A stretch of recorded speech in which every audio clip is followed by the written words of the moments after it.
හැමදෙනාටම තෙරුවන් සරණයි. ඉතින් ගොඩක් කාලෙකින් අයි බෝඩ් එක ගන්නන්න ලැබුණේ මම අවුරුදු 4කට 5කට විතර පස්සේ මේ අභිධර්මයේ නෙවෙයි. ගොඩක් අය ප්‍රශ්න කරා යන තැන්වලදී මේ ඔබ වහන්සේ මේ බුදුහාමුදුරට චෝදනා කරනවා. බුදුහාමුදුරුවෝ පිළිමෝලින් දකින්න බෑ කියලා කියනවා. ඒක ගොඩක් අය කමෙන්ට් කරලා තියෙනවා. සමහර අය ප්‍රශ්න ඇහුවා. මම ඉතින් ඒ වෙලාවේදී සමහර අයට කෙටි උත්තරයක් දුන්නා. අපි අද මාතෘකාව කරගත්තේ මේ බුදුහාමුදුරුවෝ දැසින් දැකිය හැකිද කියන එක. ඉතින් මේක ප්‍රධාන ප්‍රශ්නයක් වුණා. මම ඇමරිකාවේ ඉඳිද්දී පන්සලක අපි ගියා ඒ හාමුදුරුවෝ කෙනෙක් එක්ක පන්සලේ ලොකු හාමුදුරුවොත් එක්ක මම ගියා විශේෂ තැනක් බලන්න. ඒ යන ගමන ආරම්භ වෙන තැන ඉඳලම උන්වහන්සේ මට චෝදනාවක් වශයෙන් ඉදිරිපත් කරා මේ ඔබ වහන්සේ කියන දේවල් වලින් බෞද්ධයන්ගේ ශ්‍රද්ධාව නැති වෙනවා කියලා. මම ඒ කොහොමද හාමුදුරනේ එහෙම වෙන්නේ කියලා. නෑ ඔබ වහන්සේ කියනෝනේ පිළිමෝලින් බුදුහාමුදුරුවෝ දකින්න බෑයි. ඒ වතුලින් කොහොමද මිනිස්සේ බුදුහාමුදුරුවෝ දකින්නේ? ඒ වගේ ප්‍රශ්න කිරීම මේ බෞද්ධ සමාජයේ කරනකොට ඒ මිනිස්සුන්ගේ ශ්‍රද්ධාව නැති වෙනවායි කියලා. ඉතින් මම හාමුදුරනේ මේ ශ්‍රද්ධාව කොටස් තුනකට ශ්‍රද්ධාව කොටස් කීපයක් තියෙනවා නේ. ඒක තමයි මේ අමූලික කියලා කියනවා. ඊළඟට ආකාරවතී ශ්‍රද්ධාව කියලා කියනවා. ඊළඟට අචල ශ්‍රද්ධාව කියලා කියනවා. ආකාරවතී කියලා කියන අචල කියලා තියෙනවා. ඉතින් එතකොට මේ අමූලිකා ශ්‍රද්ධාව කියන්නේ මොකද්ද? මිනිස්සුන්ට පිළිමෝලට, ගස්ගල් වලට, ඒ දේවල් වලට ශ්‍රද්ධාව තියෙනවා නම් ඒකට ගොඩක් අය කියනවා මේ අමූලිකා ශ්‍රද්ධාව කියලා. එතකොට අමූලිකා ශ්‍රද්ධාව තියෙන කෙනෙක් ගත්තහම ඒ මනුස්සයාට ලේසි වෙන්නේ නැහැ ඒ ශ්‍රද්ධාවේ තියෙන දුර්වලතා අඳුර ගන්න තාක්කල්. ඒ ශ්‍රද්ධාවක තුලින් මේ අචල ශ්‍රද්ධාවටපත් වෙනවා. අචල ශ්‍රද්ධාව කියන්නේ බුදුහාමුදුරුවෝ සැබවින්ම දැක ගන්න. තව විදිහකට කියනවා නම් සෝතාපන්න වෙන්න. දැන් හැමෝම දන්න සෝතාපන්න කියලා තියෙනවා. ඒ සෝතාපන්න භාවයටපත් වෙන්න බෑ මේ අමූලික ශ්‍රද්ධාවම අල්ලගෙන ඉන්න කෙනෙක්ට. ඒතර සාමාන්‍ය සමාජය ගත්තහම බෞද්ධ සංස්කෘතිය වල තියෙන්නේ ලංකාවේ, ඉන්දියාවේ, ටිබෙටේ, බුරුමේ, තායිලන්තේ රටවල් වල ගියත්, ජපානයේ ගියත්, කොරියාවේ ගියත් ඒ හැමෝටම තියෙන මේ පිළිම පිළිබඳව ශ්‍රද්ධාව. ඒගොල්ලෝ හිතන්නේ ඒ බුදුහාමුදුරුවෝ තමයි නිරූපණය වෙලා තියෙන්නේ. නැත්නම් ඊට එහාට මනස ගැන ගවේෂණයක් කරගන්න එයාට තේරෙන්නේ නැහැ. ඒතර අපි ඇවිල්ලා සාමාන්‍ය සමාජයට විස්තර කරලා දෙනකොට මේ පිළිමය කියලා කියන්නේ ඇත්තට මෙතන බුදුහාමුදුරුවෝ කෙනෙක් නැහැ. ඒක කලා නිර්මාණයක් විතරයි කියලා. එතකොට යම්කිසි හිතන්න පුළුවන් මිනිස්සෙක්ට අවස්ථාව උදා වෙනවා එයාගේ මනෝභාවයන් තුලින්. ඒ මනස්කාත වලින් අයින් වෙලා අචල ශ්‍රද්ධාවටපත් වෙනවා. එතකොට බුදුහාමුදුරුවෝම දේශනා කළා තියෙනවා බහුම්පේ සරණම් යම්හි පබ්බතානි වනානිච ආරාම රුක්කානි චේතියානි මනුස්සබය තජ්ජිතානි. ඒ කියන්නේ මේ මිනිස්සුන්ට මේ පිළිම වැඳලා ගස්ගල් වැඳලා ආරාම දැක්කයි කියලා ඒ ඇති වෙන පැහැදීමේ යාගේ බය කියන එක නැති කරගන්න බෑ. ඒ කියන්නේ හරියටම යාට ජීවිත අවබෝධය ලබා ගන්න බෑ කියලා. ඒ නිසා දැන් මම අද ඔයගොල්ලන්ට ගත්ත දැන් බුදුහාමුදුරුවෝ බුදුහාමුදුරුවෝ මේකට ජීවමාන කාලේ තියෙන උදාහරණයක් තියෙන වක්කලි හාමුදුරුවන්ට.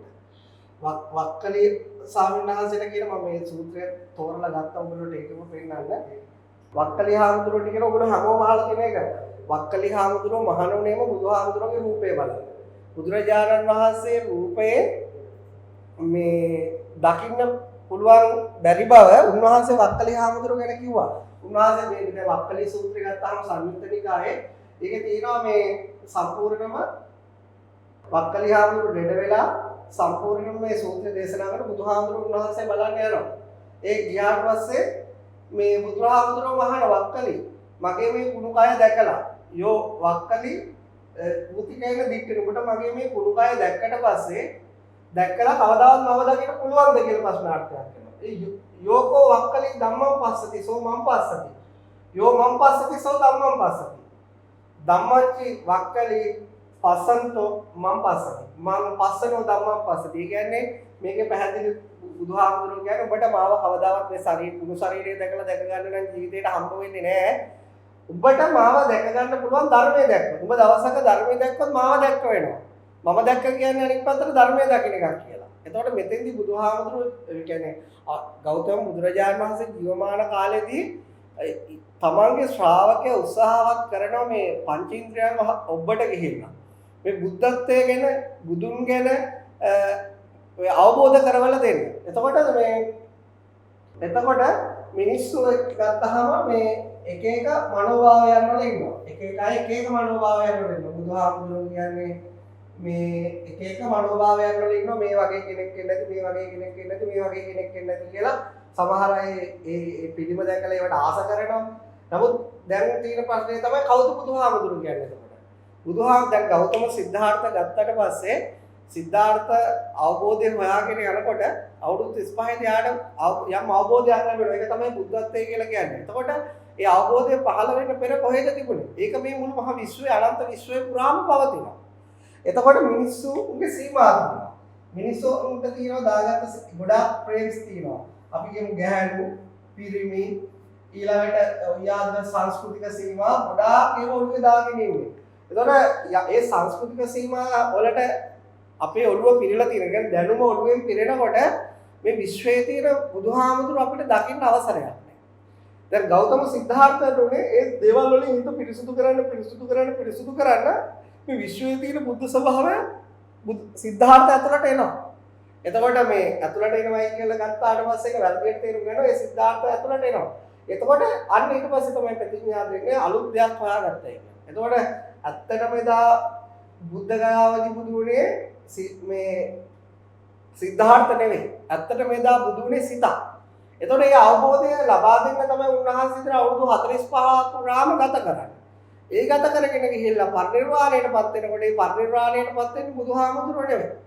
ඒ අඟුලිමාලට බණ කිව්වා, පටාචාරා, කිසాగෞතමි, අම්බපාලි, වඩකාසි වගේ අය මුණ ගැහිච්ච ඒ බුදුහාමුදුරුවෝ පිරිනුවම් පෑවේ නැහැ.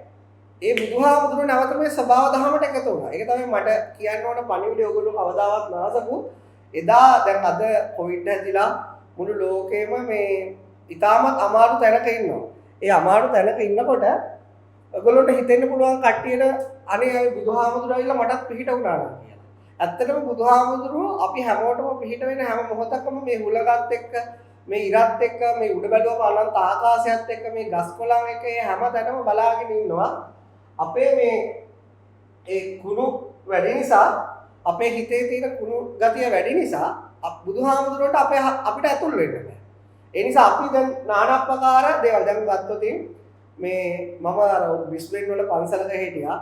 එනකොට එහෙ තියෙන හැම බුදු පිළිමයක් වගේම මේ පන්සලේ තියෙනවා. දැන් මේ මම මේ ටිකක් තෝරගත්ත ඔයගොල්ලන්ට පෙන්නන්න. සමහර අය දැකලා ඇති. දැන් මේ ගත්තට පස්සේ මේ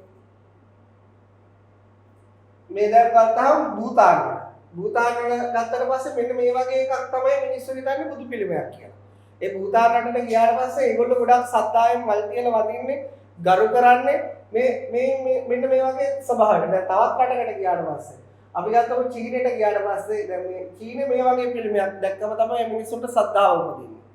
එතකොට මේ බුදුහාමුදුරුවන්ට හැඩ ගොඩක් තියෙනවද කියලා ප්‍රශ්නයක් එනවා. සාමාන්‍ය මිනිස්සෙක් මේ සියල්ල දැක්කහම එයාට ඇති වෙනවා ඇත්තම බුදුහාමුදුරුවෝ මොන වගේ මොන රූපයක් තියෙන කියලා. දැන් මේ බලන්න ඉන්දියාවේ තියෙන මේක. මේ ඉන්දියාවේදී ගත්තට පස්සේ මෙන්න මේ හැඩයක් තමයි තියෙන්නේ. ඔයගොල්ලෝ අන්තර්ජාලයක එතකොට සාමාන්‍ය ඔළුව තියෙන මිනිස්සේ කල්පනා කරනවා එක එක හැඩවල චිත්‍ර මේ ඇත්තටම බුදුහාමුදුරුවෝ. නමුත් සාමාන්‍ය ජනත ලංකාවේ ගත්තොත් අපි අනුරාධපුරයට ගියාම ගෙදරට ගියාම මේ මල් පහන් කියලා මිනිස්සු විශ්වාස කරන මේ වගේ සමාන රූපයක් විනාශ වුණොත් ඒ මනුස්සයට සාහන දේශයක් ඇති වෙනවා. ඒ කියන්නේ බුදුහාමුදුරුවන්ට අගෞරව කරනවා කියලා. ඇත්තටම බුදුහාමුදුරුවන්ට අගෞරව කරනවා මේකට ලංකාවේ ප්‍රතිමාවක් කැඩුනහම ලංකාවේ ඉන්න බෞද්ධයෝ අවුල් වෙනවා. එතකොට චීන ප්‍රතිමාවක් කරනවා චීනයේ ඉන්න බෞද්ධ ඒ කියන්නේ පැහැදිලා ඉන්න කට්ටිය අවුල් වෙනවා. එතකොට ප්‍රශ්නයක් තියෙනවා සාමාන්‍ය බෞද්ධ මිනිස්සෙට මේවා තුලම ගිලා බෑ. මම කියන්නේ මේක ලස්සන කලා නිර්මාණයක්. මේකට වන්දනා කරා ගෞරව කරන්න නෙවෙයි තමන් ඊට එහාට ගිහලා කල්පනා කරන්න ඕන. මේවත් එක එක චිත්‍ර ශිල්පීන්ගේ නිර්මාණ විතරයි. දැන් සමහර වෙලාවට මේක දැන් බැලුවට පස්සේ ලංකාවේ ඉන්න හාමුදුරුවෝ ගියාම අයිත් මේ බුදුහාමුදුරුවන්ට අපහාස කරන ඇත්ත කතාව ඒකයි. තව ටිකක් එහාට යනවා. දැන් මේ ගත්තම ජපානයේ. දැන් ජපානයේ ගියාම තියෙන්නේ මෙන්න මේ වගේ ප්‍රතිමාවක් වලට තමයි ඒගොල්ලෝ ගොඩක් ගරු කරන්නේ වන්දනා කරන්නේ. ලංකාවේ ඒවා එයාලට ඒක එච්චර ගාණක් නැහැ. මේ බුරුමේ ගියා. බුරුමේ 90 ගානම බෞද්ධ රටක්. ඒතර බුරුම මිනිස්සු ගොඩක් මෙන්න මේ හා සමාන ප්‍රතිමා තමයි බුදුහාමුදුරුවෝ කියලා ගොඩක් මිනිස්සු විශ්වාස කරන්නේ. ගෙවල් වල තියාගෙන. ඉතින් ලංකාවේ ගත්තාම මේ නිර්මාණ. ඉතින් මේවා කලා නිර්මාණ වශයෙන් ගත්තාම ලෝකේ ලස්සනයි. හැබැයි අපි තේරුම් ගන්න ඕන මේ ලෝකේ එක එක රටවල් වල එක එක ප්‍රතිමා නිර්මාණය කරගත්ත එකේ තේරුම තමයි මේවා යම්කිසි නිර්මාණ ශිල්පීන්ගේ හැකියාවන් තමයි යාගේ මනෝභාවයන් තමයි මේ එළියට ඇවිල්ලා තියෙන්නේ. එතකොට ඕගොල්ලොන්ට ඕන නම් අර මේ අඟුලිමාලට පිහිට වෙච්ච පටාචාරට පිහිට වෙච්ච ඒ අය මේ මනෝභාවයෙන් එහාට තේරුම් ගන්න ඕනේ. මේ මනෝභාවයන් තුළ කවදාවත් මානසික කෙනෙක්ගේ හීනයකින් කෙනෙක්ගේ සිතුවිලි වලින් කාටවත් සැබෑ බුද්ධ ස්වභාවය හඳුනා ගන්න බෑ. ඒ හඳුනා ගන්නතුරු කාටවත් සැබෑ බෞද්ධයෙක් වෙන්න බෑ. දැන් සංස්කෘති මේවා වන්දනා කරලා උප්පත්තියෙන් සංස්කෘතිකයෙන් ඒ ගාථා සජ්ජායනා කරලා බෞද්ධයෙක් වෙන්න පුළුවන්. නමුත් කවදාවත් අචල සද්ධාවටපත් වෙන්න. ඒ කියන්නේ සෝතාපන්න භාවය සහ මේ ලෝකයේ තියෙන මේ විශ්වයේ තියෙන බුද්ධ ස්වභාවය අත්දැකීමකින් මුණ ගැසෙනතුරු කාටවත් ඒ සැබෑ බුදුහාමුදුරුවන්ගේ ශ්‍රාවකයෙක් වෙන්න බෑ. ඉතින් ඒකයි මට පැහැදිලි මේ වල් ගොඩක් අයට පැහැදිලි කරන්න ඕන. මේවා චිත්‍ර නිර්මාණ වශයෙන් අපේ අනන්‍යතාවල් වශයෙන් ගත්තාම මේවා හරිම ලස්සනයි. ඒ කියන්නේ මේ ඒක ගොඩක් ප්‍රතිමා. ඒත් මේවා ලෝකේ ගොඩක් මේවා දකින්න මිනිස්සුන්ගේ හිතෙන් ප්‍රශ්න කරන්න ඕන. මම සැබවින්ම බුදුහාමුදුරුවෝ මුණ ගැහෙන්න ඕනේ. දැන් අඟුලිමාලට බුදුහාමුදුරුවෝ මුණ ගැහුණාම අඟුලිමාලගේ ප්‍රශ්නය සදාකාලෙටම විසඳෙනවා. දැන් අපිට මේ බුදු පිළිම සාමාන්‍ය මිනිසුන්ට කොච්චර මුණ ගැහිලා තියෙනවද? එයාගේ ප්‍රශ්නේ සදාකාලිකව එයාට විසඳිලා නැහැ. දැන් අපි ගත්තොත් අඟුලිමාලගේ මනෝභාවය දැන් මෙන්න මේවා එයාට තියෙන හරි අසරණ මනෝභාවයක්. ඒ කියන්නේ එයාගේ ඒ ගුරුවරුන්ගෙන් යාළුවන්ගෙන් වෙච්ච දේවල් නිසා එයා ජීවිතේ එන්ජොයි කරේ මේක අයින් කරන්න. ඒ ජීවිතේ එන්ජොයි කරේ මිනිස්සු මරලා. ඉතින් යම් මිනිස්සෙක් එකම දෙයක් දිගට කරගෙන යනකොට අපි මිනි මරණ එක කියලා ඒක එකට දිගට කරගෙන යනකොට එපා වෙනවා. නමුත් දවසක එයාගේ වාසනාවට එයාට බුදුහාමුදුරුවෝ මුණ ගැහෙනවා. බුදුහාමුදුරුවෝ මුණ ගැහෙන්නේ මේ දැන් සාමාන්‍ය විදියට අපි හිතනෝනේ දැන් බුදුහාමුදුරුවෝ යන අඟුලිමාල හොයාගෙන අඟුලිමාල බුදුහාමුදුරුවෝගේ පස්සේ එළවනවා.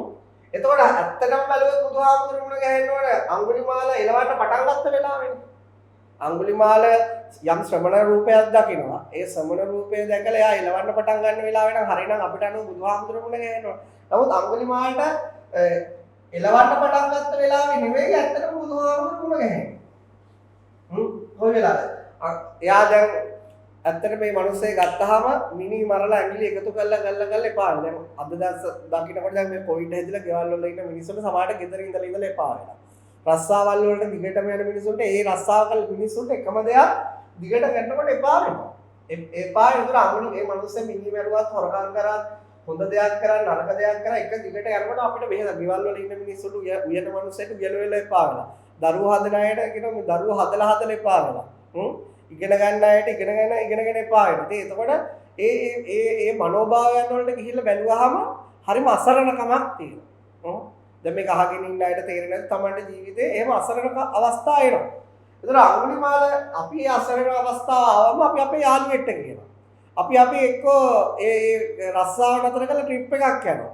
එතකොට අපි ඒක වෙන විවිධත්වයේ අපි ඒක ක්‍රීඩාවක් කරනවා. අපි එක්කෝ අලුත් හොටල් එකකට කෑම කන්න යනවා. එක දේවල් අපි ඒ අවස්ථාවට කරනවා. අඟුලිමාලට එහෙම කරන්න දෙයක් නැහැ. එයාට ඉලක්කයක් තියෙනවා. ඒක තමයි ඇඟිලි 1000ක් සම්පූර්ණ කරගන්න එක. ඒ මනුස්සයට කාටවත් කියන්න නෙවෙයි එයාගේ තියෙන අසරණකම කාටවත් කියන්න බෑ. මනුස්සයෙක් දැක්කම මරන්න තමයි එයා බලන්නේ. එයාගේ ඉලක්කය සම්පූර්ණ කරගන්න. එතකොට ඒ මනුස්සයට කවුරුත් නෑ කතා කරන්න. එයා ඒක හරිම ඒ මනුස්සය දැන් සමහර මිනිස්සු මේ ලෝකෙම යාළුවෙක් නෑ කවුරුත් නෑ එපා වෙලා ස්ට්‍රෙස් වෙලා සමහරවිට ස්ට්‍රෙස් වලට ડિප්‍රෙෂන් වලට බෙහෙත් බොනවා ඇති. ඒ වගේ අන්ත අසීරු මානසිකත්වයේ ඒ අවස්ථාවේ ශ්‍රමණයෙන් දැක්කත් අඟුලිමාලට කල්පනා වෙන්නේ ඇඟිලි 10 සම්පූර්ණ කරන්න. ඉතින් යා බුදුහාමුදුරුවෝ පස්සේ එළවන ওই කතාවයි හැමෝම දන්නවා. ඒකට බුදුහාමුදුරුවෝ දුවනවා. එතකොට අඟුලිමාල අහනවා මේ ඔච්චර හයියෙන් දුවන්නේ මොකද? එතකොට බුදුහාමුදුරුවෝ අර වචනයක් කියනවා.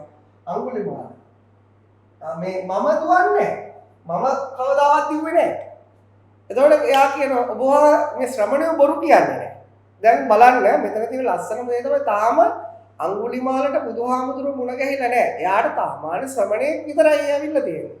නමුත් බුදුහාමුදුරුවෝ කියනවා මම දුවන්නේ නැහැ. උඹ තමයි දුවන්නේ. එතකොට ශ්‍රමණය බොරු කියන්නේ නැහැ නේද? ඔබ වහන්සේ දුවන ගමන් මේ ශ්‍රමණය දුවන ගමන්ම කියන්නේ දුවන්නේ නැහැ කියලා. එතකොට බුදුහාමුදුරුවෝ කියනවා මම නතර වෙලා ඉන්නේ.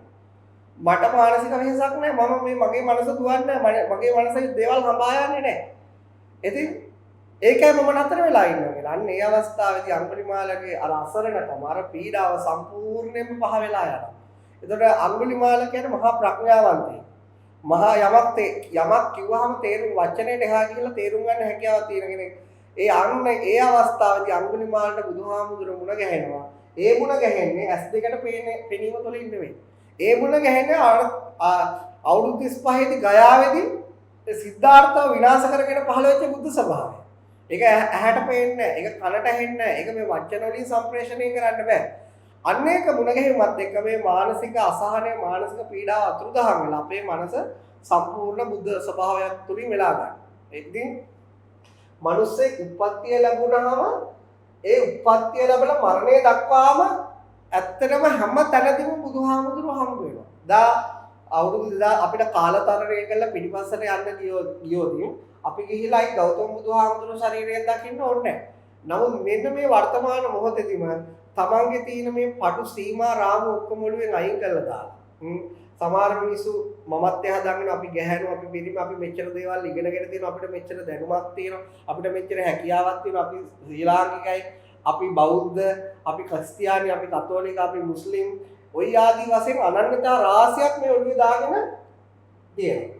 ඒක යම් මිනිස්සෙක්ට පුළුවන් නම් ඒවා මේ මොහොතේදී මෙහෙම අතහැරලා දාන්න. අන්න ඒ වගේ ඔළුවට මහා පුදුමාකාර නිදහසක් ඇති වෙනවා. අන්න ඒ නිදහසක් ඇතිවීම තමයි මේ බුද්ධ ස්වභාවය බුදුහාමුදුරන්ට ඇතුල් වෙන්න පුළුවන්.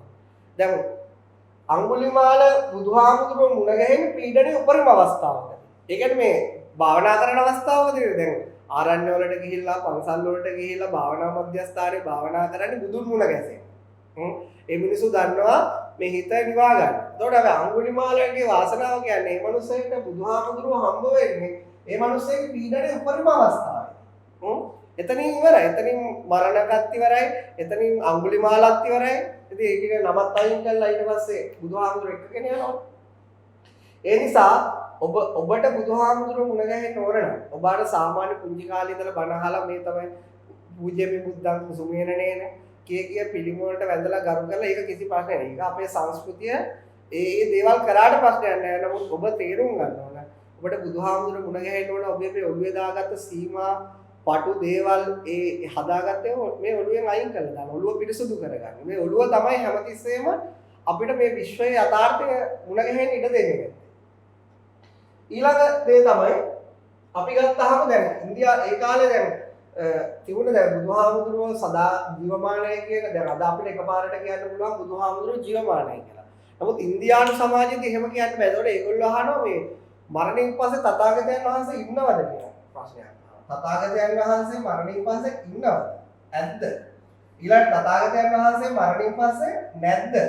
ඔය ආදි වශයෙන් ආත්ම පිළිබඳ ප්‍රශ්නයක්. අද අපේ සමාජය තුළ ආත්ම සංකල්පය ඉච්චර නැහැ. අපි බෞද්ධ සංකල්පවලකනේ ඉන්නේ. එතකොට මේ බුදුහාමුදුරුවෝ පිරිනුවම් පෑවම අපි කිව්වොත් බුදුහාමුදුරුවෝ ඉන්නවයි කියලා. එහෙම කියන්න බෑ. බුදුහාමුදුරුවෝ නැද්ද කිව්වොත් එහෙම කියන්න බෑ. එතකොට මෙතන ඔයගොල්ලන්ට තේරෙන්න ඕන වචනයකින් ප්‍රකාශ කරන්න බැරි. වචනයකින් පණවන්න බැරි යමක් මොකද්ද එකක් මෙතන තියෙනවා. මොකද්ද එකක් කියන්න උත්සාහ කරනවා. අන්න ඒක තමයි. ඒ කියන්නේ බුදුහාමුදුරුවෝ ඉන්නවා කියලා ගත්තොත් ඇත කියන අන්තයට යනවා. බුදුහාමුදුරුවෝ නැහැ කියලා ගත්තොත් අපි නැත කියන අන්තයට යනවා.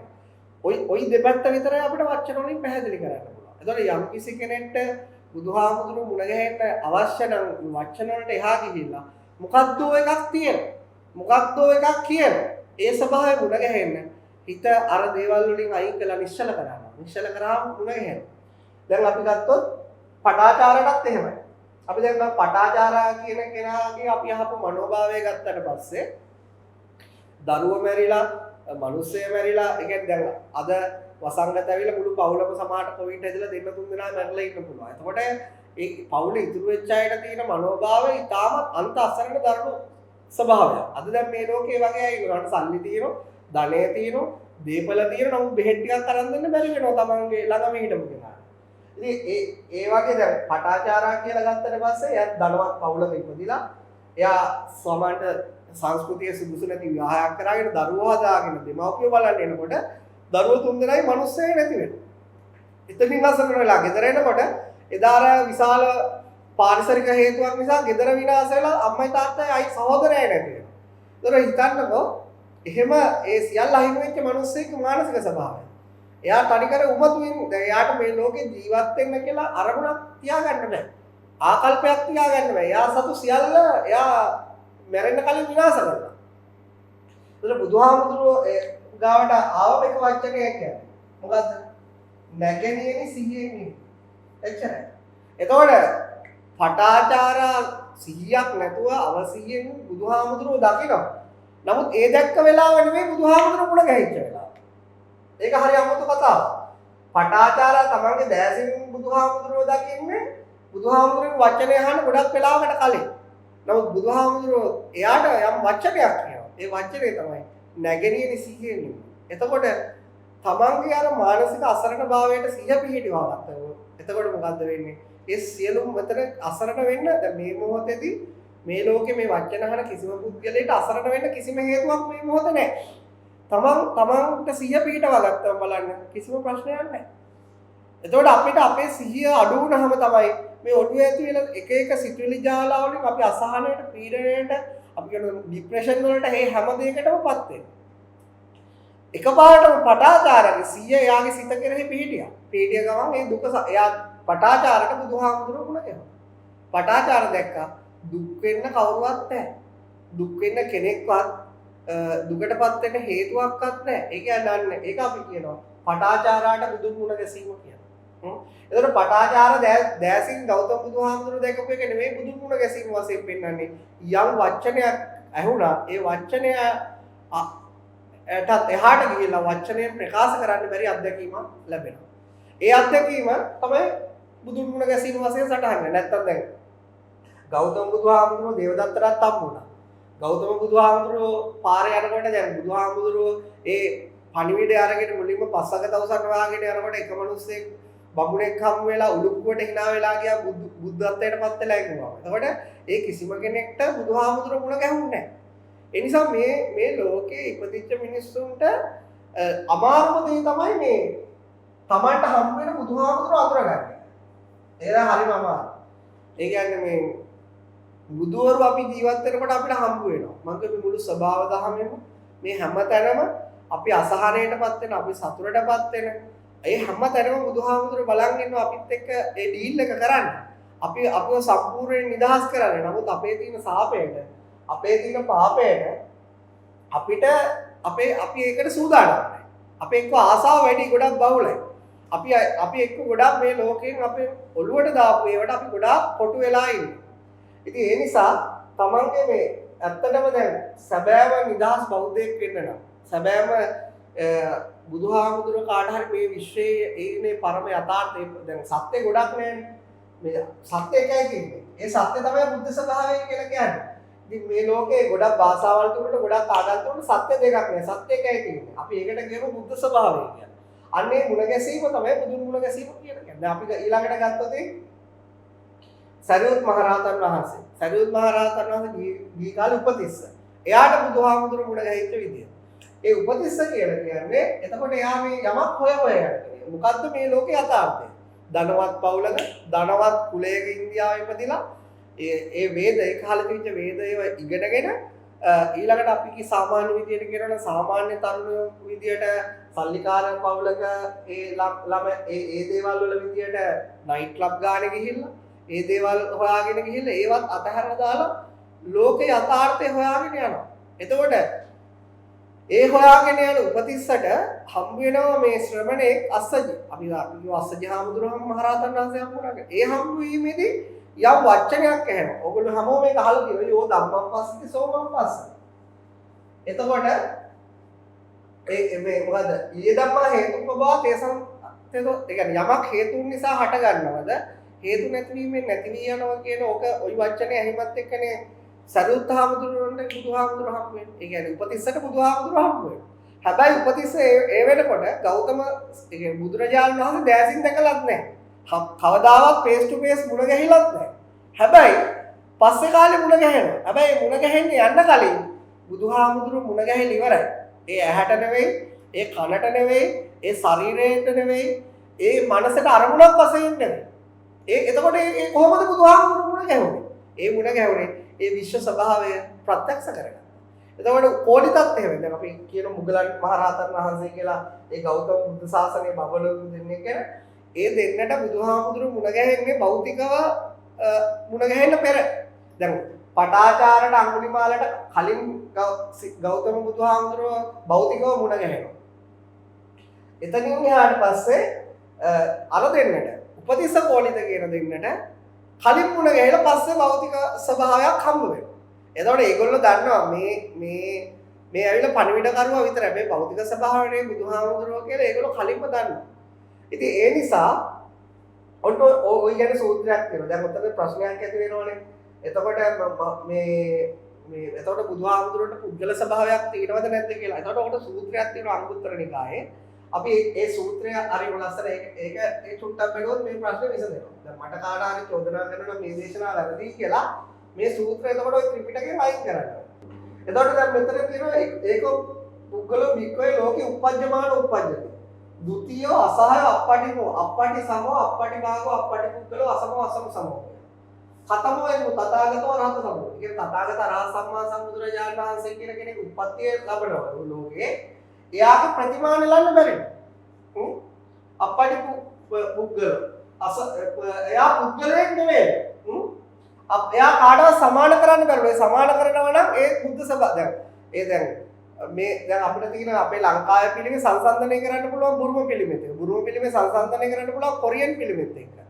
ඒ ස්ටැචු එක සංසන්දනය කරන්න පුළුවන් ජපාන් පිළිමෙත් එක. නමුත් දැන් මෙතන කියනවා කවදාවත් මේ බුදුහාමුදුරුවෝ සංසන්දනය කරන්න බෑ. අසමයි අසම සමයි කාටවත් සමාන වෙන්නේ නැහැ. නමුත් සමානව සමාන වෙන්නේ ඒ ස්වභාවයටම විතරයි. අද්විතීයයි අසහායයි. අද්විතීය ඒක අසහායයි ඒක කිසිම එකට ගලපන්න බෑ. ඉතින් ඒ වගේම මෙතන තියෙනවා අප්පටි පුද්ගලයෙක් නෙවෙයි. එතකොට දැන් මෙතනම බුදුහාමුදුරුවෝ විස්තර කරනවා ඒ තථාගත කියන ස්වභාවය පුද්ගලයෙක් නෙවෙයි. එතකොට අපි දැන් ඕගොල්ලෝගෙන් සාමාන්‍ය මේ දේශනය අහලා කෙනෙක් ප්‍රශ්න කරගන්න ඕන වැදගත්ම කාරණේ නෙවෙයි. දැන් මෙතන ප්‍රකාශ කරලා තියෙනවා පුද්ගලයෙක් නොවන බව බුදුහාමුදුරුවෝ. නමුත් අපි කොහොමද බුදුහාමුදුරුවෝ ගැන හිතාගෙන ඉන්නේ? අපි හිතාගෙන ඉන්නේ බුදුහාමුදුරුවෝ පුද්ගලයෙක් බව. එතකොට සාමාන්‍ය මිනිස්සෙක්ට ප්‍රශ්නයක් ඇති වෙනවා. ඇත්තටම බුදුහාමුදුරුවෝ එතකොට මීට 2500කට විතර කලින් හිටපු ඒ ගෞතම බුදුහාමුදුරුවෝ නෙවෙයිද බුදුහාමුදුරුවෝ? එයා පුද්ගලයෙක් වශයෙන් හැමතැනම කතා වෙනවා. එතකොට ඒක අපිට කණ්ඩණය වෙනවා. අර වක්කලි සූත්‍රයට ගියාම වක්කලි හාමුදුරුවෝ කියනවා ඒ ශරීරය දැකලා කවදාවත් මාහුඩ ගහෙන්න බැරි බව. එතකොට මේ හැමතැනකදීම ගෞතම බුදුහාමුදුරුවෝ අපිව උත්සාහවත් කරලා තියෙන්නේ. අපිව ධෛර්යමත් කරලා තියෙන්නේ මේ ඇහැට පේන රූපයට එහා කනට ගැහෙන ශබ්දයට එහා ගිය මනසට ඇහෙන අරමුණට එහා ගිය මේ ලෝකේ යථාර්ථය මුණ ගස්සන. අන්න ඒක තමයි බුද්ධ ස්වභාවය. අන්නේ බුද්ධ ස්වභාවය අදටත් ඔබේ දුක නිවන්න අඟුලිමාලගේ දුක නිවුවා වගේ, පටාචාරගේ දුක නිවුවා වගේ ඒ බුද්ධ ස්වභාවය මුණ ගැහිච්ච එතන ඉඳලා මේ දක්වා යම් මිනිස්සෙක්ගේ දුක සදහටම අතුරුදහන් වෙලා ගියා නම් ඒක ඔබ වටා හැම මොහොතකම තියෙනවා. ඔබ තුලට ඇතුල් වෙලා ඔබේ අසරණකම අසහනය සදාකාලිකව නිමා කරලා දාන්න. දැන් මේකනේ මම තවත් ජපාන් සෙන් කතාවක් කියනවා. දැන් බුදුදහමේ තියෙන ප්‍රධාන කොටස් හතරයි. එකක් අපි කියනවා අපි තේරවාද කියලා කියනවා. ඊළඟට මහායාන, ඊළඟට වජ්‍රයාන, ඊළඟට තියෙනවා සෙන්. ඔය සෙන් බුදුදහමේ තියෙනවා මේ හරි අපූර්ව කතාවක්. මොකද මේ සෙන් වල තියෙනවා එක කතාවක්. එක මේ පන්සලක සෙන් හාමුදුරුවෝ හැමදාම උදේ හවස බුදුන් වඳිනවා, බුද්ධ වන්දනා කරනවා. ඒ බුද්ධ වන්දනා කරන පිළිමය හදලා තියෙන්නේ දැවමය පිළිමය. ඒතර එක කාලයක් එනවා ඉතාම සීතල ඍතුවක්, ගින්දර ගන්න දරත් නැහැ, මුකුත් නැහැ, කොටු වෙලා හිම වැටිලා. එතකොට ඒ සෙන්නාරාමයේ සෙන් ගුරුවරයා ගෝලෙවට කියනවා අන්න අර බුදු පිළිම 4ට 5ට පළල ඉවරලා අර ගින්දරට දාන්න. ගින්දර අවුලවන්නේ කියලා. අන්න එදා තමයි කියනවා එතකොට ඒක හරි අපුරු කතාවක්. ඔබ දැවමය පිළිමයක් බුදුහාමුදුරුවයි කියලා හිතාගෙන උදේටත් වන්දනා කරන දවල්ටත් වන්දනා කරන අවුරුදු ගාණක් වන්දනා කරනවා. ඔබ ඒ ආරාමේ හිටියයි කියලා හිතන්න. එතකොට ඒ ආරාම ගුරුවරයා දවසක් දර නැතුව රාත්‍රියේ කියනවා අර පිළිමේ 4ට 5ට පල්ලා ගින්දර අවුලවන්නේ කියලා. එතකොට ඔබට මොකක්ද හිතෙන්නේ? ඔබට මොන වගේ ඔබට ඒක කරන්න පුළුවන්? ඔබට ඒක කරන්න බෑ. මොකද ඔබ පුද්ගල ස්වභාවයෙන් නම් බුදුහාමුදුර අඳුරගෙන ඉන්නේ ඔබ හිතන එක ලොකු පාපයක් වෙන්නේ. ඒක මහා පෞකාරකමක් වශයෙන් හිතන්නේ. දැන් බුදු පිළිමයක් කැඩුනත් ලංකාවේ ගෙදරක ඒක තව පන්සලක ගිහිල්ලා තියලා එනවා. බයයි. කොහේ හරි පොළොව යන්න වල දාන්න බයයි සාමාන්‍ය සමාජය. මොකක් හරි අවුලක් එයි කියලා. ඉතින් බුදුහාමුදුරන්ට කරදරයක් කරයි කියලා යාට දැනෙන්නේ. ඒ කියන්නේ යා බුදුහාමුදුරුවෝ කියලා හිතන් ඉන්නේ ඒ වගේ දෙයක්. දැන් මේ මට මතකයි ලංකාවේ තරුණයෙක් හිටියා ඔය මොකක් හරි එයා මගේ ගාවට ඇවිල්ලා පාපොච්චාරණයක් කරා. එයා මේ ඔය මොකක්ම නිදානයක් ගන්න ගිහිල්ලා බුදු පිළිමයක් හම්බෙලා ඒක රත්තරන්ද කියලා බලන්න ඒවා කපලා. ඉතින් එයා හැමදාම රැට නිදවනවා අර බුදු පිළිම විනාශ කරා වගේ එයාගේ බෙල්ල කැපිලා ඇයි අතපය කැපිලා ඇයි එහෙම කියන්නේ. දැන් ඔබට තේරෙනවද මේ සංස්කෘතික වශයෙන් බුදුහාමුදුරුවෝ කෙනෙක් දිහා දැක්කහම ඒ සංස්කෘතික කතාවත් එක්ක මිනිස්සෙක් මනස කොච්චර අසරණ වෙනවද කියලා. මොකද අර සෙන් ගුරුවරයාට හැම ප්‍රශ්නයක් නැහැ. ඕක 4 5ට බලලා ගින්දරට දාන්න. ඒක මහා ගැඹුරු කතාවක්. ඇත්තටම ඔබේ මනසේ ඉන්න ওই දැන් ඔබේ මනසේ චිත්‍රයක් තියෙනනේ බුදුහාමුදුරගෙන. ওই චිත්‍රය ගිනි තියෙන තාක්කල් ඔබ විශ්වාස කරනවා ඒ චිත්‍රයයි බුදුහාමුදුරුවෝ කියලා. ඔබට ඒ තාක්කල් සැබෑ බුදුහාමුදුරුවෝ දකින්න බෑ. ඒ කියන්නේ මම මුලින් ප්‍රකාශ කරපුවේ තමයි. ඒ කියන්නේ අමූලිකා ශ්‍රද්ධාවෙන් ඔබට ගොඩ යන්න බෑ. හැමදාම අමූලිකා ශ්‍රද්ධාව තමයි. ඔබේ ඒ චිත්‍රය විනාශ කරනවා. ඒ කියන්නේ ඒ චිත්‍රය විනාශ කරනවා. අන්න ඊට පස්සේ තියෙනවා අචල ශ්‍රද්ධාවට. ඒ කියන්නේ අඟුලිමාල දැන් තව එක තැනක තියෙනවා මේ එතන හරි මේ අචල ශ්‍රද්ධාව ගැන ලස්සනට විස්තර වෙන තැනක්. ඒ කියන්නේ එක හිඟන්නෙක් එනවා මේ හිඟා ගන්න බුදුහාමුදුරුවෝ බණ කියන තැනකට. ඒ ආවම ඒ කියන වචනයක් ඇහිලා එයාටත් බුදුහාමුදුරුවෝ මුණ ගැහෙනවා. ඒ බුද්ධ ස්වභාවයෙන් මුණ ගැහෙනවා. දැන් එයාගේ හිත ඊටාම සතුටින් පිරලා යනවා. ඊටාමත් විශාල ශක්තියක් එනවා. හිඟන්නෙක් වුණත් අතුලාන්තය සම්පූර්ණයෙන්ම වෙනස් වෙලා යනවා. භෞතික විතරයි හිඟන්නේ.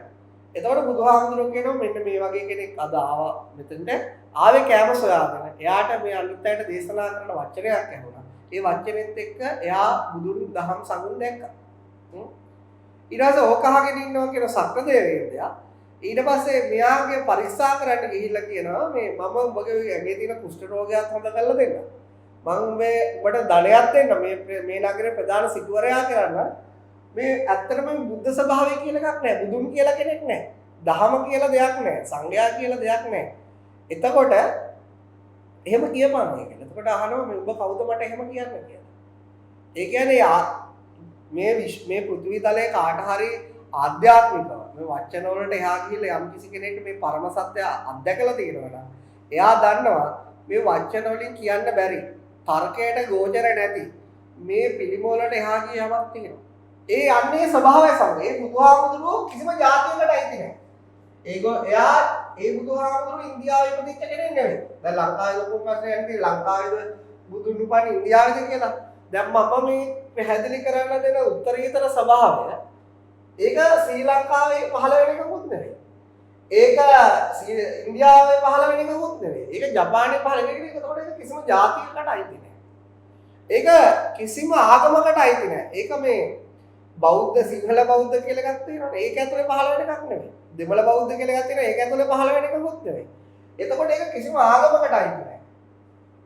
එතකොට මේ බුදුහාමුදුරුවෝ මගේ කියන්නේ ස්ත්‍රියකට බෑ. ඒ බුදුහාමුදුරුවෝ මගේ කියන්නේ ඒක ස්ත්‍රී පුරුෂ ස්වභාවයක් නෑ. එතකොට ඒකට සීමාවක් නැහැ. ඒක සියලු සීමා අතික්‍රමණය කළ අසහායයි, අද්විතීයයි, අසමයි, අසමසමයි. එතකොට දැන් අපිට තේරෙනවා ඇති. එතකොට දැන් කවුරු ලංකාවේ මිනිස්සු ගොඩක් දැන් සමහර අර කවුද මිවර පලානේ හාමුදුරුවන්ගේ බණ අහන අය ගොඩක් අය හිතන්නේ ලංකාවේ බුදුන් උපන්නේ කියලා. ඒ කියන්නේ ඒ ගොන් හැත්තට කවදාවත් බුදුහාමුදුරුවෝ හම්බ වෙන්නේ නැහැ. ඒ සංකල්පේ ඉන්න තාක්කල්. ඒතර තව කට්ටිය ඒකට ප්‍රතිවිරුද්ධව ගිහිල්ලා නඩු ගියාගෙන අරව මේව කරගෙන ඉන්න නෑ නෑ ඉන්දියාවේ ඉපදුනේ ලංකාවේ නෙවෙයි කියලා. ඒ ගොන් හැත්තට බුදුහාමුදුරුවෝ හම්බ වෙන්නේ නැහැ. ඒගොල්ලන්ට හම්බ වෙන්නේ යම්කිසි සංස්කෘතික කාරණා ටිකක් හා පුරාවිද්‍යාත්මක කාරණා ටිකක් විතරයි. අර අඟුලිමාලට මුණ ගැහිච්ච, අම්බපාලිට මුණ ගැහිච්ච, එතකොට ඉන්දියාවට පස්සේ අර සෙන් ගුරුවරයාට මුණ ගැහිච්ච අපිට මුණ ගැහිච්ච ඒ ජාති ජරා ව්‍යාධි මරණ අතික්‍රමණය කරගෙන ඉන්න ඒ බුදුහාමුදුරු මුණ ගැහෙන්න පුළුවන් ඒතා පටු සීමා වලින් ඔබට මනස ගෙනියන්න පුළුවන් කෙනෙක්ට විතරයි. ඉතින් ඒ පිළිබඳව දැන් අපේ සූත්‍ර පිටකේ ගත්තාම ඒ පිළිබඳව සාක්ෂි නිදර්ශන තියෙනවා. ඒතර මේට අවුරුදු 2600කට විතර කලින් පරිනිර්වාණයටපත් වුණේ බුදුහාමුදුරුවෝ. ඒ පරිනිර්වාණයටපත් වුණේ කවුද? මීට අවුරුදු 2600කට ඒ අය ගෞතම සිද්ධාර්ථගේ කයම. ඒ බුද්ධ ස්වභාවය අවුරුදු 35 දී ඒ පිරිසුදු හිතකට පහළ වුණා. අවුරුදු 80 දී නැවත මේ අනන්ත විශ්වයත් එක්ක එකතු වුණා. ඒ තාක්කල් බුදුහාමුදුරුවෝ ලස්සන වචනයක් කියනවා. මම මාර්ගය කියා දෙනවා. මම බුදුන් මුණ ගැහෙන හැටි කියා දෙනවා. මම පණිවිඩකාරයෙක් විතරයි. මම මාර්ගය කියා දෙන්නා විතරයි. අත්ත දීපා විහෙර. තමන්ම තමන්ට දූපතක් කරගන්න. තමන්ම තමන්ට සරණ කරගන්න. තමන්ම තමන්ට පිහිට කරගන්න. දැන් මිනිසුන්ට දෙකකට බෙදා ගන්න පුළුවන්. මේ ලෝකෙ ඉන්න. මේ ලෝකෙ ඉන්න මිනිසුන්ට දෙකකට බෙදා ගන්න පුළුවන්. මම දැඩි ජාතිවාදියෙක් වෙනවද? නැත්නම් මම ජාතිය අත්හැරලා මිනිස්සෙක් වෙනවද?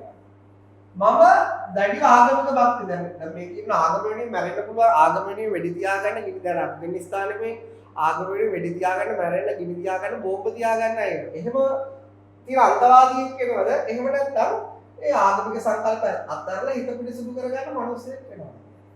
එතකොට මෙහෙම අපි ගත්තාම මේ සාමාන්‍ය ලෝකේ මේ කාරණා දෙපැත්තකට දාගත්තාම අපි බෞද්ධරයක් කියන මෙන්න මේ පැත්ත අන්තවාදී පැත්ත. කියන්නේ මධ්‍යස්ථ නැහැ. දැන් බුදුහාමුදුරුවෝ කියනවා අන්තවාදීන්ට කවදාවත් නිවන සාක්ෂාත් කරගන්න බෑ. දේමේ භික්කවේ අන්තා පබ්බජිතේර නසේවිතබ්බා. ඒතර මධ්‍යස්ථ වෙනවා. මධ්‍යස්ථ කරවෙන්න නම් මොකද්ද කරගන්න ඕන? කාට හරි ඕන නම් තමන්ගේ අසහනය, පීඩනය එතනින් ඒ දේවල් වලින් ඉවත් වෙන්න. එයා මොකද කරන්න ඕන? එයාට ඉස්සෙල්ලම කරන්න ඕන. ඒ දැඩි හැඟීම් ජාතිවාදී, ආගම්වාදී, වර්ගවාදී, ගෝත්‍රවාදී, කුලවාදී ඒවෙන් අයින් වෙන්න. ඒ දේවල් වලින් මනස ගලව ගන්න ඕනේ ඉස්සෙල්ලා. ඒතකොට ඒ ගලව ගන්නකොට මනස සෑහලුවටපත් වෙනවා. මනස නිවීමටපත් වෙනවා. අන්න ඒ මනස ආසන්න වශයෙන් සුදුසුයි. අර බුදුහාමුදුරුවෝ ගුණ ගැහෙන. එතකොට ඊළඟට මෙහෙම ප්‍රශ්නයක්. ඒ කියන්නේ එහෙම හැඟීම් තියෙන දැඩි මිනිස්සෙට බුදුහාමුදුරුවෝ ගුණ ගැහෙන්න බැරිද? නෑ පුළුවන්. එහෙම හැඟීම් තුනත් එයාට යම් මුනිවරයෙක් පහළ වෙලා යම් වචනයක් කිව්වොත් එයාගේ අතුලාන්තයේ හැකියාව තියෙනවා නම් එයාගේ ඒ තියෙන වැරදි මනෝභාවයෙන් ඉවත් වෙනවා. ඒ වචනේ තේරුම් ගන්න හැකියාව තියෙනවා. එයාටත් යම් අවස්ථාවක් තියෙනවා බුදුහාමුදුරුවෝ මුණ ගැහෙන්න. එහෙම අවස්ථාව වුණ තරම් තියෙනවා. නමුත් මට පැහැදිලිව කියන්න පුළුවන් මිනිස්සෙක් ඉස්සර ඔළුව නිදහස් කරගන්න. ඔළුව නිස්කලංක කරගන්න. එයා බුදු කුටියක් හදාගන්න. කියන්නේ බුදුහාමුදුරුවන්ට වඩින්න පුළුවන් පරිසරය හදාගන්න. හිත මධ්‍යස්ථ කරගන්න. මජ්ක්‍ධිමා පටිපදා තථාගතේන අபிසම්බුද්ධා. තථාගතයන්සේ බවට පත් උනේ සම්බෝධිය ලබාගත්තේ අවබෝධය ලබාගත්තේ මජ්ක්‍ධිමා පටිපදාවේ මධ්‍යස්ථ වීම තුළ. ඒ නිසා ගෞතම බුදුහාමුදුරුවෝ මුළු ජීවිත කාලෙම මධ්‍යස්ථ මිනිස්සුන්ගේ මනස මධ්‍යස්ථ කරන මාර්ගයක් දේශනා කරා. ඒ මනස මධ්‍යස්ථ වීම තමයි ධර්මය ශ්‍රවණය කරා කියන්නේ.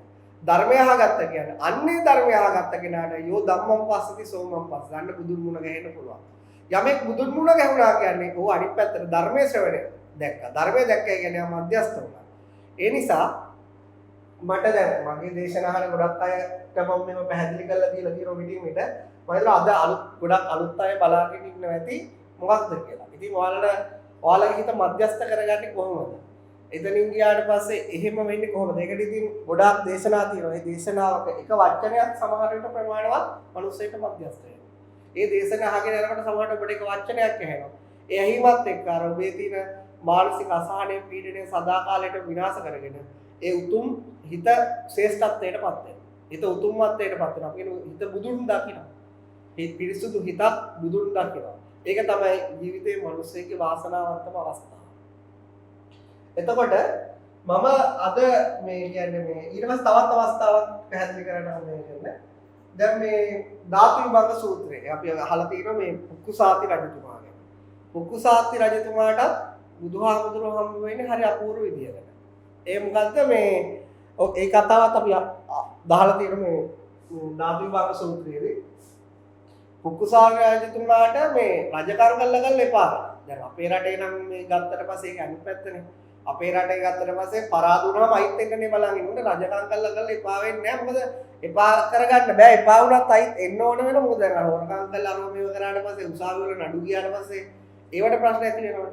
ඒ නිසා අපේ රටේ දැන් ඉන්න පාලකයන්ට පාලන බලය අයිමි කරගන්න බෑ. බයයි ඇවිල්ලා ඒගොල්ලෝගේ ජීවිත වලට කරදරයක් වෙන්නේ කියලා. ඉතින් මේ මිනිස්සු මොකද කරන්නේ? එපා වුණත් මේකම යනවා. දැන් මේ පුක්කුසාති රජතුමා කියන්නේ එහෙම කෙනෙක් නෙවෙයි අපිට ඉතිහාසය අහන්න ලැබෙන. එයාට ඒ රජකම් ඒ ඔක්කොම අතහරිනවා මේ බුද්ධ කියන වචනේ ඇහිලා. එයා එදා හොයාගෙන යනවා මේ බුදුන් වහන්සේ කෙනෙක් ලෝකේ පහළ වුණා කියවම එයා හොයාගෙන යනවා. ඒතර ගෞතම බුදුහාමුදුරන්ට ආරංචි වෙනවා පුක්කුසාති කියන මේම රජෙක් තමන් හොයාගෙන එනවයි කියලා. ඒ කියන්නේ බුදුහාමුදුර හොයාගෙන එනවා බුදුන් මුණ ගැහෙන්න. බුදුහාමුදුර හොයාගෙන එනවා බුදුන් මුණ ගැහෙන්න. ඒතර ගෞතම බුදුහාමුදුරුවෝ කරන්නේ ආරංචියත් එක්ක පුක්කුසාති රජතුමා මුණ ගැහෙන්න යනවා. එතකොට ගිහිල්ලා එක ආම්බලවකට ඉන්දියාවේ ඒ කාලේ සංචාරය කරන අය රාත්‍රියේ නවාතැන් ගන්න තැනකදී මෙතන කුම්භකාර ශාලාවක මේ බුදුහාමුදුරුවෝ මුණ ගැහෙන්නේ. මම මේ සූත්‍රයම කියන්නේ යන්න මේක ඔයගොල්ලෝ හොයලා කියව ගන්න. ධාතුවිභංග සූත්‍රය. එතකොට මේ එතෙන්දී රාත්‍රියේ ඒ කියන්නේ අම්බලමේ පුක්කුසාති රජතුමාත් වෙන බුදුහාමුදුරුවෝ තියෙනවා. ඒ කියන්නේ දැන් මෙතෙන්දී පුක්කුසාති රජතුමාට අර පුද්ගල ස්වරූපයෙන් පෙනී සිටින බුදුහාමුදුරුවෝ මුණ ගැහෙනවා. නමුත් අඳුර ගන්න බෑ. මේ ගෞතම බුදුහාමුදුරුවෝ කියලා අඳුරන්නේ නැහැ. එදා රාත්‍රියේ යම් සාකච්ඡාවක් කරන ඒක සාරාංශයක්. මේක ඉතින් සම්පූර්ණ සාකච්ඡාව මේ පොත්වල නැතුව ඇති ගොඩක් විපරේ වෙනස් වෙලා යම් කිසි ප්‍රමාණයක් ඉතුරු වෙලා තියෙනවා. ඒකේ සඳහන් වෙනවා මේ එතෙදි සාකච්ඡාවක් ගිහිල්ලා කොහෙද යන්නේ කියලා මම කියනවා. ගෞතම බුදුහාමුදුරුවෝ දන්නවා තේරුම් ගන්න කොහෙද යන්නේ කියලා හැමෝම පුක්කුසාති කියන මම මෙන්න මේ වගේ බුදු කෙනෙක් වාගෙන යනවා කියලා. එතකොට මොකටද යන්නේ කියලා මම ධර්මය අහන්න යනවා කියලා බුදුහාමුදුරුවෝ අතර යම් සාකච්ඡාවක් කරනවා. එතෙන්දී අවසානයේට පුක්කුසාති රජතුමා අහනවා මේ ඔයා නේද බුදුහාමුදුරුවෝ? පුක්කුසාති රජතුමා බුදුහාමුදුරුවෝ දකින්න අයිත් අන්න අපි මේ කියන අචල සද්ධාට පතරේ කියන්නේ මේ අර දැසට පේන කෙනා නෙවෙයි. ඊට කලින් යමක් හමු වෙනවා. ඒකේ මනස අරමුණකට හමු වෙන එකක් නෙවෙයි. මේ මනස අරමුණකට කියන්න බැරි, මනසේ චිත්‍රයට නගන්න බැරි ඔබේ හිතට අරමුණ දැන් මම කියන මේ බුද්ධ සභාව ගැන හිතන්න ගියොත් උම්මත්තක වෙලා නතරන්න. මේ උන්වහන්සේ කියන එක මොකද්ද? මේ බුදුහාමුදුරුවෝ කවුද කියලා දැන් හිතන්න ගියොත් ඒ සීමාවක් නැති අසීමාන්තික දැන් කවුරු හරි හිතන්න මේ විශ්වයේ මෙතන ඉඳලා මෙහෙම කෙලවර වය යනවා කියලා මේ පැත්තට. ඒ මනුස්සයට පිස්සු හැදෙනවා. මේ පැත්තට හොයන් ගියත් පිස්සු හැදෙනවා. ඉස්සරහට හොයන් ගියත් පිස්සු හැදෙනවා. උඩට ගියත් පිස්සු හැදෙනවා. යටට හිතාගෙන ගියත් පිස්සු හැදෙනවා. ඒ වගේ තමයි මම මේ කරන්න බැරි එකට සීමාවක් නෑ. අසීමාන්තිකයි. ඒක හිතන්න බෑ. හිතකට අරමුණු කරන්න බෑ. හැබැයි මේ වගේ සාකච්ඡා කරනකොට මෙයාගේ පැහැදිලි කරනකොට යමෙකුට ඒක ප්‍රත්‍යක්ෂ වෙන්න පුළුවන් මේ වචන වලට එහා කියන. ඒක තමයි කියන්නේ පච්චත්තං වෙති තබ්බෝ විඤ්ඤෝ වෙන. එයාගේ ඥානීය, එයාගේ ප්‍රඥාවේ ප්‍රමාණයට ඒක ප්‍රත්‍යක්ෂ වෙන්න පුළුවන්. එයාගේ වාසනාව, එයාගේ භාග්‍යවන්තකම. එතකොට අන්න ඒ සාකච්ඡාවේදී පුක්කුසාතිට එයා හොයාගෙන ආපු දැසින් දකින්න බුදු කෙනෙක් හොයාගෙන ඉන්නේ. නමුත් දැසින් දකින්න බුදුහාමුදුරුවෝ එහා ගිහිල්ලා එයාගේ තර රජකම් කළා එපා වෙලා ඒ කම්සප් කාමයේ විඳලා ඒව එපා අදීන වේටපත් වෙලා එපා වෙලා ඊට එහා ගිහිල්ලා එයා බුද්ධ සභාවයට අවු වෙනවා. අවු වෙනවා කියන්නේ බුදුන් මුණ ගැහෙනවා. අන්න එතකොට අහනවා මම හොයාගෙන ගියේ ඔයා නේද කියලා. එතකොට කියනවා ඔයා හොයාගෙන ආවේ මම තමයි. නමුත් දැන් බුදුහාමුදුරුවෝ පැහැදිලි කරන්න ඕනේ නැහැ පුක්කුසාතිට වාට හම්බුනේ බුදුහාමුදුරුවෝ. පුක්කුසාති දන්නවා. ඉතින් අර පුද්ගල ස්වභාවයට එහා ගිහිල්ලා පුක්කුසාතිට බුදුහාමුදුරුවෝ මුණ ගැහෙනවා. ඉතින් ඔය ආදී වශයෙන් ත්‍රිපිටකයේ සෑහෙන තැන්වල ධර්ම අවබෝධයටපත් වුණා. එදා ඒ තාක්කල් දැන් අපි ගත්තොත් ගෞතම බුදුහාම පස්වග තවුසන් ගාවට යනකොට පස්වග තවුසන් කවුරුත් පිළිගන්නේ නැහැ බුදුහාමුදුරුවෝ බුදු වෙලා කියලා. නමුත් කොණ්ඩඤ්ඤ හාමුදුරුවන්ට ඒ යම් සාකච්ඡාවකට පස්සේ අර කොණ්ඩඤ්ඤ හාමුදුරුවෝ පස්වග තවුසන් මහණුනේ සත්‍ය සොයාගෙනනේ. අන්නේ සත්‍ය හමු වෙනවා. ඒ හමු වීම තමයි බුදුන් හමු වීම කියලා කියන්නේ. එතකොට අන්‍යාසිවත වූ කොණ්ඩඤ්ඤෝ කියන උදාහරණයක් කියලා කියන්නේ. එතන ඉඳලා ගෞතම බුදුහාමුදුරුවෝ පණිවිඩ කරුවෙක් වශයෙන් අර සිද්ධාර්ථ වශයෙන් හඳුරු මස්කය භාවිතා කරමින් යම් කෙනෙක්ට පණිවිඩයක් දුන්නා මේ හිතන සීමාවට එහාට යන්න. මේ පේන හීන සීමාවට එහාට යන්න. එතකොට ඒ නිසා යම් යම් තැන්වල බුදුහාමුදුරුවෝ පැහැදිලිව ප්‍රකාශ කරා උන්වහන්සේ රූපයෙන් දකින්නත් බෑ. උන්වහන්සේ ප්‍රතිමාවකට නගන්නත් බෑ. උන්වහන්සේ කාටවත් සමාන කරන්නත් බෑ. උන්වහන්සේ අද්විතීයයි අසහාය අසම සමයි. ඉතින් මම හිතනවා ඔයගොල්ලෝ මේ මනුස්ස ජීවිතය ලබාගෙන මනුසත් භවය ලබාගෙන යමෙක් හැමෝම හොයන්නේ සතුටින් ඉන්න විදියක්. හැමෝම හොයන්නේ නිදහසේ ඉන්න විදියක්. හැමෝම හොයන්නේ හිත නිවා ගන්න විදියක්. හැමෝම මේ වෙලාවේ දැන් මේ දේශනාව මේ සාකච්ඡාව මේ ඉගැන්වීම කරන්න හේතුනේ ගොඩක් කට්ටිය ගෙවල් වලට වෙලා අහනවා පිටින් ඔබ වහන්සේ උගන්වන්නේ නැද්ද? ඔබ වහන්සේ කියලා දෙන්නේ නැද්ද කියලා. ඉතින් මම හිතුණා මේ මිනිස්සුම අහපු මාතෘකාව පහක් අරගෙන ඒ ත්‍රිපිටක කරුණුත් අරගෙන යම් යම් පැති වලට පැහැදිලි කරලා දෙන්න. ඉතින් ඕගොල්ලෝම පැත්තේ තියෙන්නේ මොකද්ද? හිත නිදහස් කරගන්න. මේවා ඔළුවට ගණන් ගන්න එපා.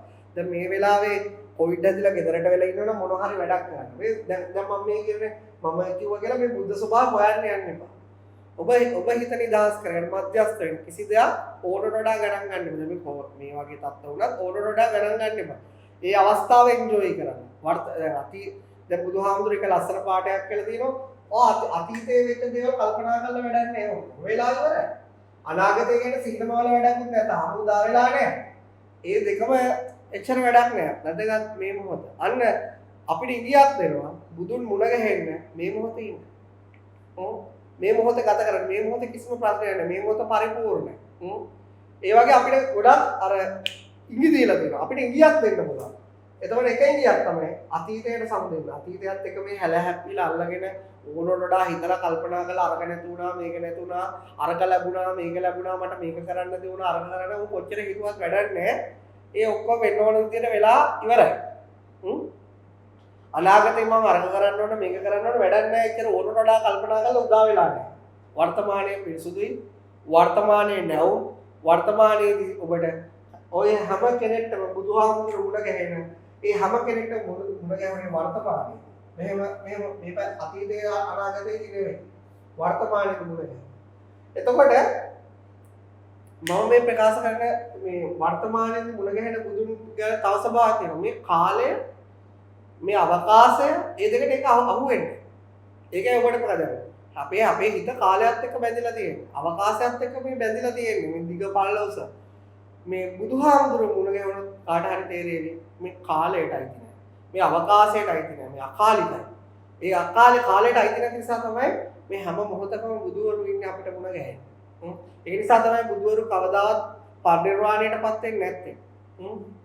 ඒක නිසා ඔබට මේ ලැබිච්ච මනුස්ස ජීවිතයේදී අපි හැමෝම ආසයි. අපි ඉන්දියාව යනවා බුදුහාමුදුරු හිටපු තැන පදින්න. අපි දැන් ලංකාවේ සමහරව යනවා ලංකාවේ හිටියයි කියලා වදිනේ හැමෝම ආසයි බුදුන් මුණ ගැහෙන්න. ඔබට බුදුන් මුණ ගැහෙන්න ඕන. ඔබ මධ්‍යස්ථ වෙන්න. ඔබ විවෘත වෙන්න. ඔබේ හිතේ ඒ තියෙන පටු සීමා ඉවත් කරගන්න. ඔළුව පිරිසුදු කරගන්න.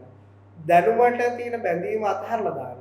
එතකොට ඔබගේ සාපේක වෙලා ඔබට සැබවින්ම බුදුන් මුණ ගැහෙවි. ඔබට බුදුන් මුණ ගැහෙන්නේ මේ යටිපතුලෙන් එන හිස් මුදුරේ පහලට මේ ඇතුළ සීමාවකදී මිසක් මෙම එළිය දුරට ඇවිදලා කරන්න පුළුවන් එකක් නෙවෙයි. ඉතින් අද සාකච්ඡා අද දේශනාව අද ඉගැන්වීම මෙතනින් අවසන්. ඉතින් මම ප්‍රාර්ථනා කරනවා ඔයගොල්ලෝ මරණයටපත් වෙන්න පෙර බුදුන් මුණ ගැහෙන්න ශක්තිය ධෛර්ය වාසනාව ලැබේවා කියලා. ඒ වගේම මේ වචන වලින් එහාට ගිහිල්ලා මේ පේන සීමාවෙන් එහාට ගිහිල්ලා මේ කියා දෙන එක තේරුම් ගන්න හැකියාව ලැබෙවයි කියලා. මොකද මේ වචන අල්ලගත්තාම අමාරු වෙනවා. මම අද කරපු මේ ඉගැන්වීම උනත් කවුරු හරි මොඩේක් බලන් හිටියොත් ඒ මිනිහගේ ඔළුව ගිනි ගන්නවා. බුදු පිළිම වලට බැන්නේ ගියාවේ, අරකට බැන්නේ ගියාවේ, මේක නැහැ කිව්වයි ගියාවේ. ඔළුවක් තියෙන මිනිස්සෙක්, ප්‍රඥාවක් තියෙන මිනිස්සෙක් මේක ඇහුවොත් තේරෙනවා. මට හිතන්න බැරි සීමාවෙන් එහාට මම අරගෙන යනවා. මට මගේ අසහනය පීඩනය ඉවත් කරගන්න මට යම් මාර්ගයක් පැහැදිලි කරනවා. ඉතින් අපි මම දැන් මේ දවස් 5ේම ලංකා වෙලාවේ සවස් 5ට මේ සාකච්ඡා කිහිපයක් කරනවා මේ ඕගොල්ලෝ අහුවේ කාට හරි ප්‍රශ්න අහන්න නම් ඒ අර Facebook එකට ගියාම තියෙනනේ අපේ පෝස්ට් එක දාලා ඒක යට ප්‍රශ්න අහන්න. එතකොට මට මේකෙදි උත්තර දෙන්න පුළුවන්. දැන් ගොඩක් අය සම්බන්ධ වෙච්ච නිසා ප්‍රශ්න වලට උත්තර දෙන්න බෑ. තාම දේශනා 4ක් තියෙනවා. අපි හෙට පිළිවෙල මරණයෙන් ගැලවෙන්න කොහොමද කියලා. කාට හරි මරණයෙන් ගැලවෙන්න නේ අපි හැමෝම කෙනෙක්ම හදන්නේ මේ කොවිඩ් වලට බය වෙලා තියෙන මරණ නිසානේ. කොවිඩ් වලට ගොඩක් අය දැන් සාමාන්‍ය මිනිස්සාවක් වගේ හැදිලා යනවා නම් මේක එච්චර අවුලක් නෑ. ගොඩක් අය බය මැරලා යයි. අම්මා මැරලා යයි, තාත්තා මැරලා යයි, අරයා මැරලා යයි, මෙයා මැරලා යයි, මම මැරලා යයිද ඔහොම කියලා හිතන්නේ. කොහොමද මරණයෙන් සදාකාලයටම ගැලවෙන්නේ කියන එක තමයි හෙට උගන්වන්නේ. ඊළඟට අනිද්දා දේශනාවක් තියෙනවා. මේ ඒ වගේ තව දේශනා 4ක් තියෙනවා. ඉතින් ඕගොල්ලන්ට Zoom හරහා සම්බන්ධ වෙන්න පුළුවන්. මේ අනිත් අයවත් දැනුවත් කරන්න. අපේ දැන් මේ Zoom link එකක් සැසිප් එකේ තියෙනවා. ඒක 1000කට සම්බන්ධ වෙන්න පුළුවන්. අදත් විශාල ප්‍රමාණයක් සම්බන්ධ වුණා. අපි හෙටත් සුළු වෙලාවක් මේ සාකච්ඡාව කරමු. එතෙක් හැමදිනාටම තෙරුවන් සරණයි. සුවපත් වේවා. සතුටින් ඉන්න. නිදුක් නිරෝගී සුව ලැබේවා.